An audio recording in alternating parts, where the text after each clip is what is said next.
اور رمضان کا اتنا بڑا فائدہ کہ وہ نماز جو فرض نمازوں کے بعد سب سے افضل نماز ہے، وہ نماز کی جو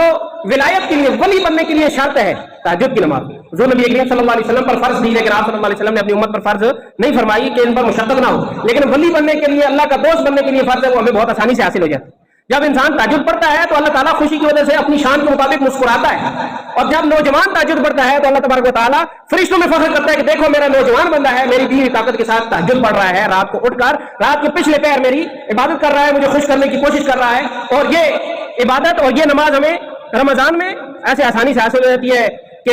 اٹھنا تو ویسے ہی ہے، کھانا پینا ویسے ہی ہے، 10 منٹ پہلے اٹھ جائیں، کم از کم 4 نفل ہیں، چھوٹی چھوٹی صورتیں پڑھ لیں۔ شروع میں جب چھوٹی چھوٹی صورتوں کے ساتھ تھوڑے سے نفل پڑھیں گے انشاءاللہ ایک تو رمضان کی برکت ہوگی، دوسرا ویسے ہی اللہ تبارک و تعالیٰ نے تہجد کے اندر اتنا مزہ رکھا ہے کہ انسان خود بخود پھر کہے گا کہ اب میں لمبی لمبی صورتیں پڑھوں۔ ایسی تو نہیں،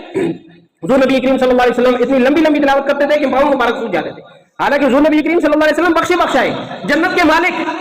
اور ساری امت کی شفاعت کریں گے، بلکہ ساری امتوں کی شفاعت کریں گے، تب حساب شروع ہوگا۔ امت کو بھی آپ صلی اللہ علیہ وسلم کی شفاعت کا آسرا ہے کہ آپ صلی اللہ علیہ وسلم شفاعت کبریٰ کریں گے تو تب ہم جنت میں جائیں گے، لیکن آپ صلی اللہ علیہ وسلم اس کے باوجود تہجد کی نماز نہیں چھوڑ رہے، لیکن امتی ایسا ہے کہ اس کو اپنا پتہ بھی نہیں، اس گناہوں میں ڈوبا ہوا ہے، لیکن اس کے باوجود فرض نماز کے لیے بھی صبح کے وقت اٹھ نہیں رہا۔ یہ کتنی بڑی شان ہے حضور نبی کریم صلی اللہ علیہ وسلم کی کہ آپ صلی اللہ علیہ وسلم اللہ تعالیٰ کے سامنے سفارش کریں گے۔ من ذا الذی یشفع عنده الا باذنہ، کون ہے جو اللہ کے ہاں سفارش کرے اللہ کے حکم کے بغیر؟ لیکن رمضان کو اللہ تبارک و تعالیٰ نے یہ شان عطا فرمائی ہے کہ رمضان بھی انشاءاللہ اللہ کے سامنے ہماری سفارش کرے گا۔ رمضان اور قرآن دونوں مل کر سفارش کریں گے۔ رمضان کہے گا کہ یا اللہ اس نے دن کو تیرے ڈر سے تیری رضا کی خاطر کھانا پینا چھوڑے رکھا، تو یا اللہ اس کو جنت میں بھیج دے۔ قرآن کہے گا کہ یا اللہ اس نے تیری رضا کی خاطر راتوں کو تراویح کے اندر مجھے پڑھا، یا اللہ اس کو جنت میں بھیج دے۔ تو یہ دونوں بھی قیامت کے دن ہمارے لیے سفارش کرنے والے بن جائیں گے۔ اور اس کے ساتھ ساتھ ہم تو بھول ہی گئے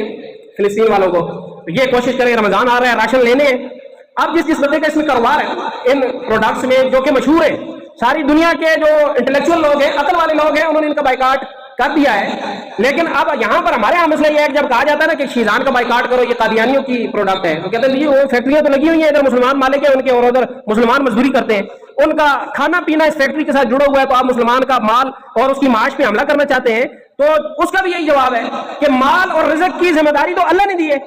اللہ نے رزق دینا ہے، کسی قادیانی نے یا یہودی نے ہمیں رزق نہیں دینا۔ اسی طرح جب کہا جاتا ہے کہ فلاں پروڈکٹ جو ہے وہ یہودی ہے، تو جن لوگوں کا کاروبار اس سے وابستہ ہے وہ آ کر کہتے ہیں نہیں جی وہ تو یہودی نہیں ہے، وہ تو پاکستانی ہے، فلاں ہے فلاں۔ جیسے سب سے مشہور ترین ان لوگوں کو جو بچوں کو ذبح کر رہے ہیں، جو بچوں کو ختم کر رہے ہیں، جو بچوں پر بم بسا رہے ہیں، فاسفورس بم، جن کا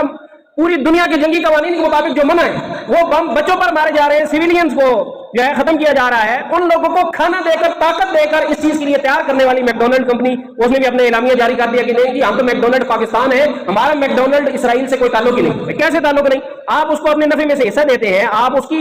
کی شاخ ہے۔ تو جس طرح آپ صلی اللہ علیہ وسلم نے فرمایا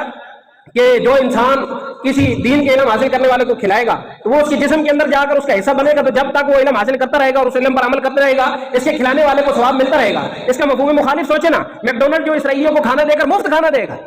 ایریل جو مفت میں ان کو واشنگ مشینیں دے کر ان کے کپڑے دھو رہی ہے، تو جب تک اس کی طاقت سے وہ کھڑے ہوئے ہیں اور فلسطینیوں پر ظلم کر رہے ہیں تو اس وقت تک اس کا گناہ ان کے کھاتے میں جائے گا، لیکن ان کے کھاتے میں تو جائے گا ہی،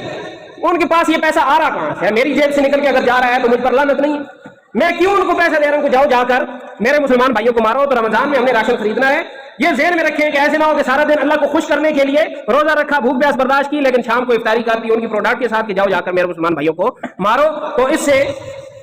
پرہیز کرنا ہے انشاءاللہ۔ ہم بھول ہی گئے ہیں، ہم سمجھتے ہیں کہ بات پرانی ہوگی تو بات ختم ہوگی ہے، لیکن یہ بات ختم نہیں ہوئی ہے۔ اللہ تبارک و تعالیٰ ہمیں رمضان کی تیاری کرنے کی توفیق عطا فرمائے اور رمضان کا احترام کرنے کی توفیق عطا فرمائے کہ وہ رمضان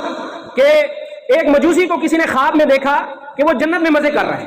مجوسی کون ہوتا ہے؟ جو اللہ کو اللہ نہیں مانتا، جو آگ کو اللہ مانتا ہے، وہ جنت میں مزے کر رہا ہے۔ تو اس سے پوچھا گیا کہ تمہاری یہ حالت کیسے؟ بغیر ایمان کے تو بندہ جنت میں آ ہی نہیں سکتا۔ تو اسے کہا کہ میرا بیٹا ایک دفعہ رمضان میں مسلمانوں کے محلے میں کھڑے ہو کے کھانا کھا رہا تھا، دن کے وقت میں نے اس کے منہ پہ زور سے چماٹ ماری کہ شرم نہیں آتی تمہیں کہ رمضان کا مہینہ ہے، مسلمانوں کا روزہ ہے، تو ان کے سامنے کھانا کھا رہا ہے۔ تو اس پر جب میں مرنے لگا تو اللہ تبارک و تعالیٰ نے اپنی بے پایاں رحمت کے ساتھ مجھے کلمہ اور ایمان نصیب فرما دیا، اور جب میں نے کلمہ پڑھ لیا، ایمان مل گیا، اور اس کے فوراً بعد میری روح قبض ہوگی تو میرے گناہ بھی کوئی نہیں تھے، مجھے اللہ تبارک و تعالیٰ نے صرف اور صرف رمضان کے احترام کی وجہ سے جنت میں جگہ عطا فرما دی۔ تو رمضان میں نہ صرف روزے رکھنے ہیں اور جو لوگ سخت کام کرتے ہیں نا وہ بھی یہ سمجھ لیں عرب کی گرمی ہم سے زیادہ سخت ہے، اور صحابہ کرام میں سے کسی کے پاس ایئر کنڈیشن پنکھے اور یہ بجلی لائٹیں یہ نہیں تھی، لیکن سارے کے سارے مشقت والا کام کرنے والے تھے، گرمیوں کے روزے بھی کوئی چھوڑتا نہیں تھا،